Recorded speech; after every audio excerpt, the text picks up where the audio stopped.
Y después de casi un mes de que la reforma educativa estuviera en la congeladora, por fin se aprobó y mira, hacemos contacto con el doctor Marco Fernández. Él es investigador asociado de México Evalúa y especialista en temas educativos. Doctor, muy buenos días. Muy buenos días. Bienvenido al canal del Congreso. Cuéntenos, ¿cuál era el obstáculo que impedía el consenso para su aprobación? Pues justo el punto nodal de la controversia respecto al dictamen que habían aprobado las comisiones de puntos constitucionales y de educación en la Cámara de Diputados tenía que ver con el famoso artículo 16 transitorio, en el que se establece, por un lado, que como lo contempla el artículo tercero, la redacción propuesta, de mantener los concursos para el ingreso y la promoción en la carrera de los maestros y de las maestras, y al mismo tiempo reconocer el respeto de los derechos de los trabajadores de la educación en términos del artículo 123, apartado B.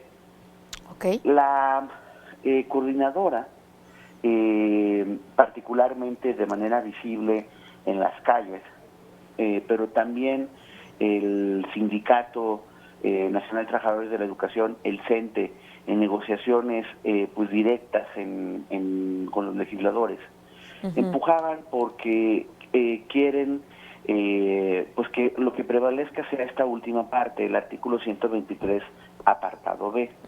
¿Por qué es el interés de esa parte? Sí. Porque eso permitiría que se aplicara la ley de trabajadores al servicio del Estado, en donde hay una disposición que señala que es derecho del sindicato de tener el 50% de las plazas que queden disponibles o que sean de nueva creación, y ellos puedan distribuir bajo sus propios criterios, solo con cubrir las características del perfil de las posiciones que vayan a distribuir.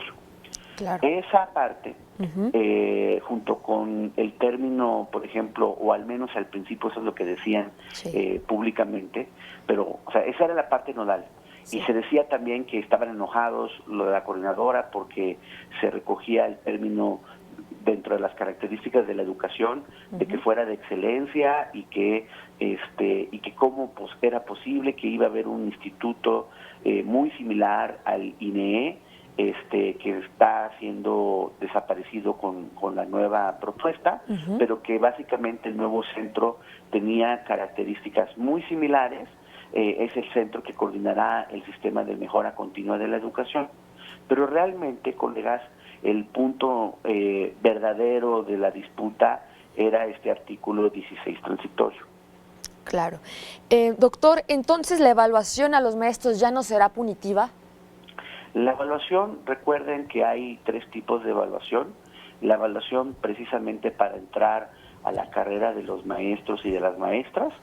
La evaluación, una vez que tú ya eres un profesor en funciones y si aspiras a ser director, supervisor o asesor técnico pedagógico, pues hay otro tipo de evaluaciones para ver si puedes subir, digamos, en tu carrera como docente. Y por el otro lado, la evaluación que era la evaluación controvertida, que es la evaluación de desempeño, que ahora se transforma en una evaluación voluntaria denominada diagnóstica, y que ya no va a tener los efectos laborales que tenía la evaluación de desempeño anterior. Antes, en la legislación que aún está vigente y está por ser derogada, se contemplaba dos escenarios. Para los maestros que estaban en funciones antes de haber entrado en vigor la evaluación, la reforma, si tú te evaluabas en 3 ocasiones, después de cada evaluación recibías capacitación y persistías en no aprobar dichas evaluaciones, tenías que ser separado del aula y mandado a tareas administrativas. Para los maestros nuevos, Si tú reprobabas estas en 3 ocasiones las evaluaciones, ahí sí perdías el empleo sin responsabilidad del Estado. Okay. Y estas características fueron consideradas por algunos maestros o varios maestros como punitivas. El hecho es, o sea, y ya no tiene ni caso, pero sí es importante nada más señalar que cuando uno ve incluso los resultados de cuántos maestros cayeron en este escenario, es menos del 0.01% de los maestros que fueron evaluados. Y sobre todo, quienes cayeron en esa postura fueron aquellos maestros que no se presentaron a la evaluación. ¿Okay? Okay. Pero bueno, el hecho es que entre que por un lado también la reforma que está por derogar no le cumplió la promesa que nuevamente hace esta reforma de realmente darle capacitación continua, pertinente, que le sirva al maestro para mejorar su labor pedagógica en el aula a partir de los resultados de su evaluación, pues eso obviamente, con toda la razón del mundo, Claro. molestó al magisterio. Ahora, con esta reforma que se está avanzando, Sí. se hace la misma promesa al reconocer al maestro como agente de transformación social y por lo tanto que tiene el derecho para esta formación continua y se mandata al Estado a que tiene que fortalecer las escuelas normales del país. Doctor, con la nueva reforma, ¿qué garantía hay de que ya no se vendan las plazas? Ya veíamos también una declaración que daba Mario Delgado donde él decía que estas plazas ya no se van a vender a partir de que entra esta nueva reforma. ¿Esto es verdad? Mira, él sabe que pues ha tenido la presión del sindicato en términos de lo que comenté. Y tan es así que la mañana de antier, cuando se estaba negociando el asunto, él presentó una propuesta de artículo 16 modificada, en donde se reconocía explícitamente el escalafón tanto horizontal como vertical. Y eso, ¿qué quería decir? Eran prácticas del pasado, anteriores al 2013, en donde a partir de comisiones supuestamente mixtas, CEP-CENTE, pero que en la realidad terminaban siendo CENTE-CENTE, porque el sindicato capturaba los puestos que le correspondían a la autoridad educativa, y a partir de esas comisiones mixtas evaluaban a los maestros que buscaban ser directores y supervisores. Y eso fue parte de la puerta de la corrupción, porque lo que terminaba pasando, y ustedes pueden entrevistar a muchos maestros y les van a confirmar lo que yo les estoy diciendo. En esas comisiones mixtas, pues lo que valía no era realmente tus credenciales académicas, tu experiencia y tus resultados en términos de los alumnos. En teoría eso era lo que tenía que prevalecer, pero en la práctica pues había la conexión con el sindicato y, la lana que se daba para poder tener las evaluaciones necesarias y entrar por conectes a las posiciones de director o supervisor. En los hechos, como no hubo la mayoría para avanzar con la posición que proponía Mario Delgado, terminaron por votar la misma redacción, que es una redacción poco precisa, que había aprobado en el dictamen las comisiones de educación y de puntos constitucionales hace varias semanas, y no se cumplió la promesa que entonces se hizo de que, bueno, se estaba votando esa redacción imprecisa, pero que se iba a corregir en el Pleno. Pues no se corrigió nada. Y como no se corrigió nada, Mangos, y él lo sabe. Por eso, pues digo, obviamente no lo va a aceptar públicamente, pero es labor de los que estamos siguiendo el proceso de decir las cosas como son.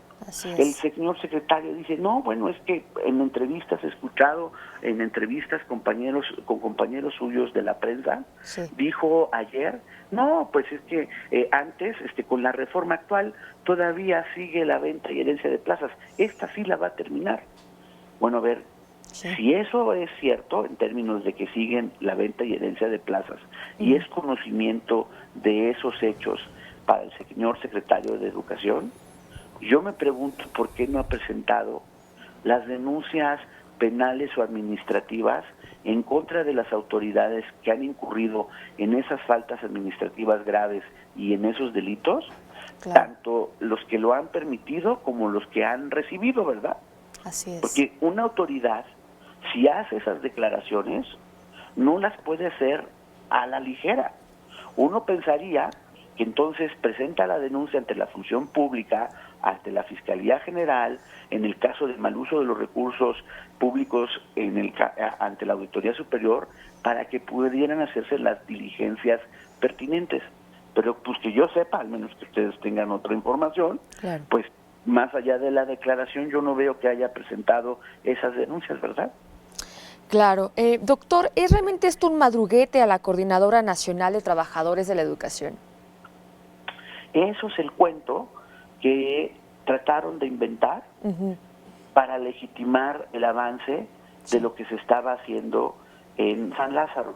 Pero ese cuento, pues que se lo crean los ingenuos, Claro. porque no están de vacaciones, no es que estén de vacaciones y por lo tanto inactivos los señores de la coordinadora.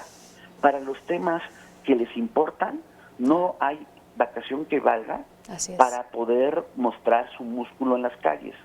Más bien, ¿por qué no nos preguntamos? Se reunieron en 8 ocasiones el gobierno con la gente de la coordinadora, a puerta cerrada. Jamás informaron de cuáles fueron los acuerdos a los que llegaron. Y qué casualidad de que entonces no hubo protestas el día en que avanza esto y que ahora supuestamente están enojados la coordinadora, pero van a hacer sus marchas el 1 y 2 de mayo, justo cuando ya se anticipa que el Senado habrá aprobado lo que los señores diputados les están mandando. Si realmente estuvieran opuestos y molestos por esta redacción y no vieran la rendija para meterse al control de las plazas, les puedo asegurar que entonces sí mostrarían su músculo y no permitirían al Senado sesionar. Pero eso no está pasando, ¿verdad? Así es. Doctor Marco Fernández, ¿algo más que quiera agregar? Mira, yo creo que hay aspectos positivos del dictamen. Lo que hemos concentrado ahorita es la parte más preocupante, pero también es necesario reconocer cuando hay cosas positivas.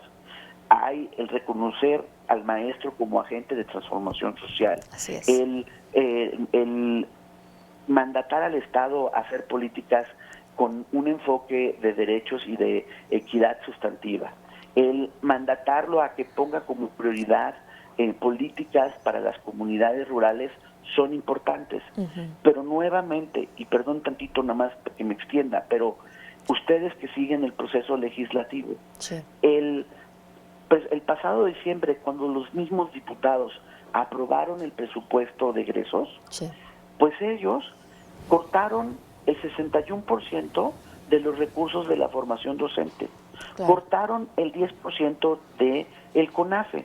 Entonces, a ver, ¿sí le vamos a cumplir la promesa de formación continua a los maestros? ¿Sí vamos a hacer que el Estado ponga como prioridad la atención a la gente que vive en las comunidades rurales?